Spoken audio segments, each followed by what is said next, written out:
Well, good morning, good afternoon, good evening, depending on when you catch this. Just want to talk for a minute about some current events and some past events and just show you how they actually go together.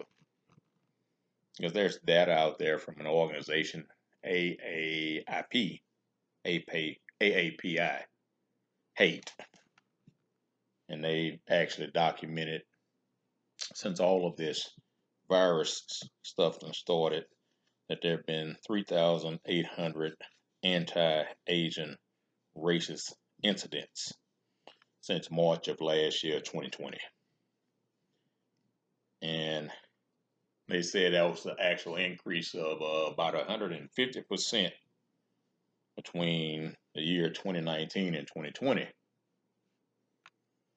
And so I'm trying to, AAPI, trying to remember that name. It is the Asian American Pacific Islander. That's what it stands for. So just want to let you know.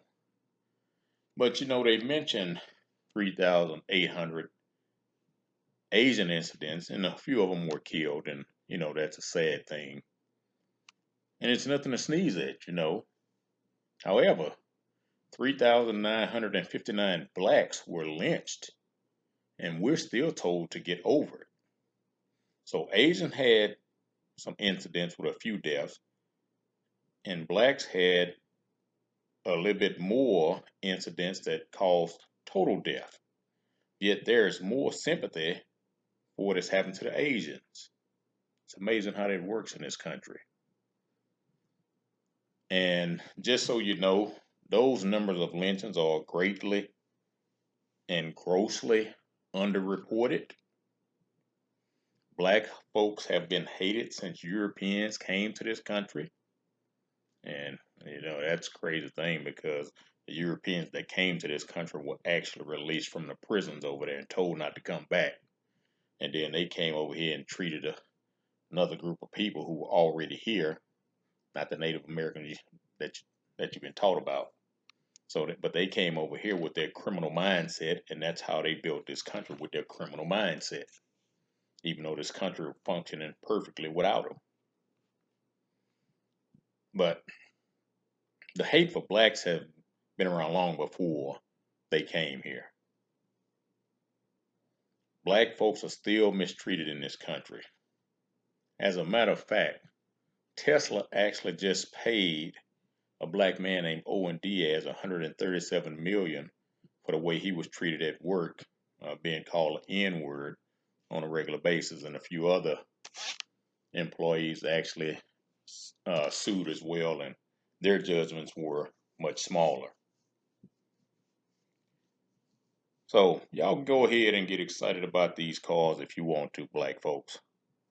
But here's something I saw the company spokesman, that the lady that, she put it on the website. I didn't actually see her say this, but she put it on Tesla's website, and what she stated is the same thing I've been stating for years. She said they heard black people address each other like that on the job on a daily basis. So everybody else thought it was cool to say the word. And so I've been telling black folks, stop addressing each other that way. It's not a term of endearment. It's not cool. Especially if you're in front of another race. Then you want to get mad if somebody else says something. I already told you how Musk's dad actually owned one of those mines over there in South Africa. And yet, we're still trying to make sure the Asian culture is not being unfairly targeted. Hey, I believe everyone should be treated fairly. But why is there such a push on stopping the maltreatment of Asians because of the virus? They don't have anything to do with the virus, and blacks haven't had anything to do with to earn maltreatment that they've received since the Europeans came here. But if you say something about black maltreatment, you're told to stop whining and stop acting like a victim. Well, what are the Asians doing right now after only being targeted for right under 2 years? If they feel this way after only 2 years, how do they think black folks feel after several centuries? And don't come telling me about how the Japanese were interned during World War II. 40 years later, the survivors of the internment camps or their heirs actually got reparations checks for the treatment they received. And in today's dollars, it equates to about $40,000 per person. Now, guess what was said about that? Let me pull that right quick. The legislation stated that the government actions had been based on race prejudice, war hysteria, and a failure of political leadership, as opposed to legitimate security reasons. Now, isn't that something? Now, in that round of reparations, over 82,000 Japanese Americans received checks. And just so you know, the act is called a Civil Liberties Act of 1988, in case you had an interest and want to look that up. But get this, even Japanese that live down in Latin America who were not United States citizens even got compensation. That's amazing, isn't it? Although their payouts were smaller by comparison, I think each one of them still received back then I think the payments might have went into effect around 1990. But even back in 1990, they still got $5,000. So what is the math about on that today? So that's still about $10,000 in their pocket in today's dollars.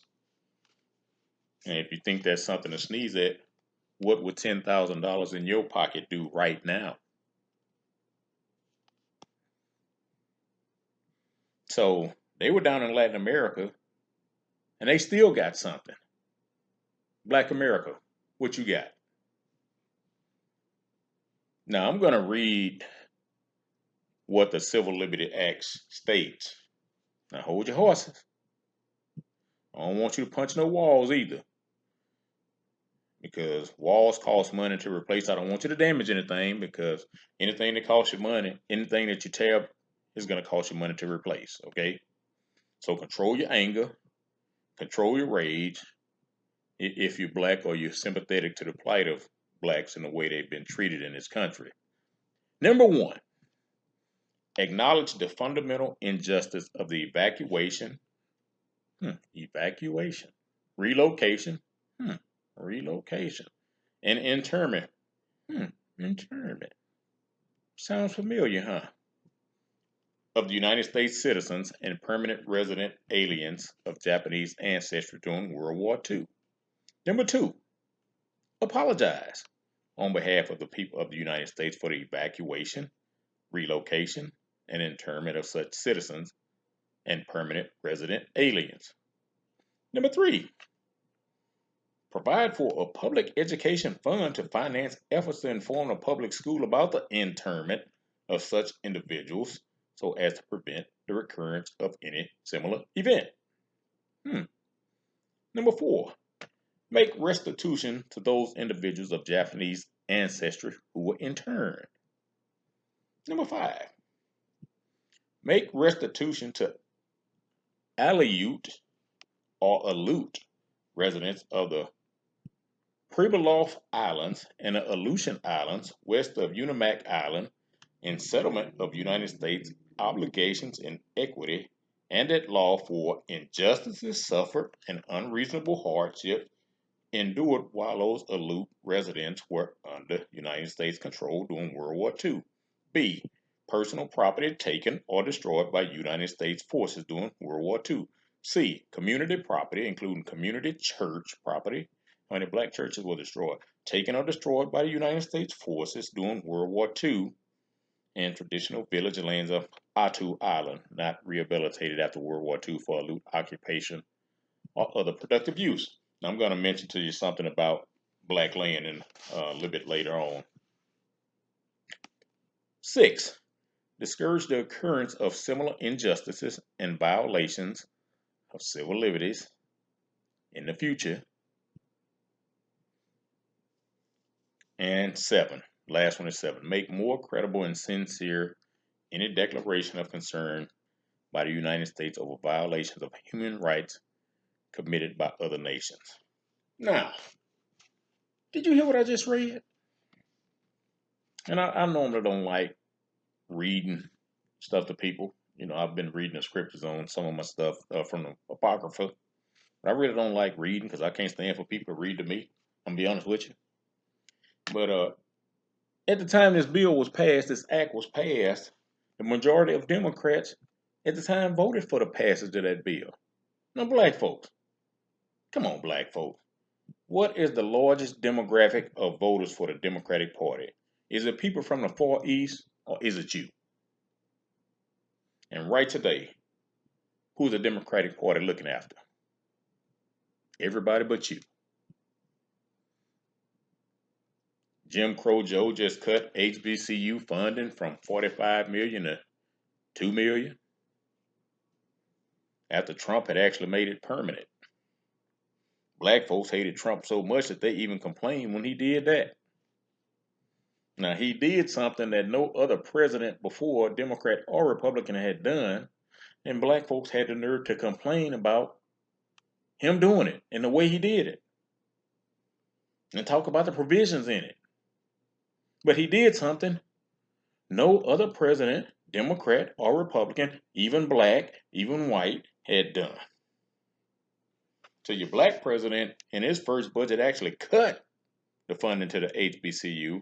Then when he put it back in the budget a year later, black folks was all running around all giddy talking about, oh, look what he did for us. No, he just gave you back the money he took before, so you were a year in a hole when he gave it back. You don't understand nothing. What Zora Neale Hurston said, all my skin folk ain't my kin folks. Y'all don't even want me to get on that topic. I did a speech back in 2011, and I'm not going to even tell you what I said in that speech, but I'll just leave that there. So, Joe Biden cutting the funding in HBCU. Did you hear what I said? 45 million to 2 million. Now, the House right now, which is controlled by Democrats, just approved $1 billion for Israel's missile defense system. Taliban approved $6.4 billion for Afghan refugees. Has he met with Ice Cube yet? Asians said they were not able to own land back in the late 1800s and early 1900s. Well, welcome to the club. Welcome to the family. There's a place called Bruce Beach over in Los Angeles. And it was actually purchased by this couple, Charles and Willa Bruce, back in 1902 or 1912. One of them, I don't exactly remember. I think 1912. Yeah, 1912. And the land was stolen from Charles and Willa under the eminent domain. And then the government blocked the Bruce family from ever buying land in that area again. Now, the Bruces bought the land so they could create a resort for black folks to enjoy because they were banned from all white establishments. And the KKK kept harassing them and their guests. And when they wouldn't back down, the KKK went to the government. They got the government involved, and then the government come in with eminent domain and took the land, and they didn't need it for anything at the time. They just wanted to take it from them. Now, here we are, 109 years later, and they're finally giving the land back to the family. That land is worth $75 million today. And I think the purchasing price they got it for was $1,222. And even back in 1912, that was a lot of money. So that land is worth $75 million today. But guess what your Asian Americans are saying right now? Asian Americans also have to be vigilant about our civil rights. And we have to ally ourselves with other groups who are encountering discrimination. African Americans, Latin, and indigenous populations. America has a history of racism and we need to join together and support each other. I mean, here we go again. Everybody wants us to join them in their fight for equality, but once they get what they want, they treat us like we are subhuman and we don't exist again. How many Asians are fighting with black folks right now? How many confused people are fighting with black folks now? I mean, you get my drift? My wife and I watched a show that it was a true story. Young Asian guy was killed by a white guy. And he's out in the woods. I in the woods froze to death. Well, he didn't freeze to death. He was actually killed and left there. And mother was a nurse, you know, and when they took him to autopsy from the city or county, whoever picked him up, they said he just died because he froze to death. Now he's out in the middle of the woods in the snow with no jacket on, no money on him, anything, and he's got 3 bruises on his forehead. But they said he died from what do they call it? I forgot what they call it, but they said he froze to death. And so the mother was vigilant because she said no. And then so come to find out, a state trooper saw a truck on the side of the road, saw a young white guy in it. The white guy said some black guy. And see, I've told y'all about Asian Indians and their racism. But the white guy thought he saw a black guy walking down the street and offered the guy a ride. And then he tried to rob the Asian Indian guy. And they got into a fight, and that's how he ended up in the woods. The Asian guy was trying to get away from him. Asian Indian guy trying to get away from him. And he ended up getting the upper hand on the Asian Indian guy, left him out there to die. And so he got back to his truck, and he was sitting in his truck, and a state trooper pulled up. And he explained the story to the state trooper. State trooper never followed up on the story, never went out in the woods to try to find the guy. Nothing. And they bring the guy in for questioning. And, I mean, this story is not old. And this white guy said, well, I saw one of those people walking down the street. And, and they beeped it out, which means he used the N word. And he said, but, I didn't let him go. He was on the phone, talking to somebody about school and some drugs and all that. Well, see, that was a red flag to his mom and his family because the kid didn't drink.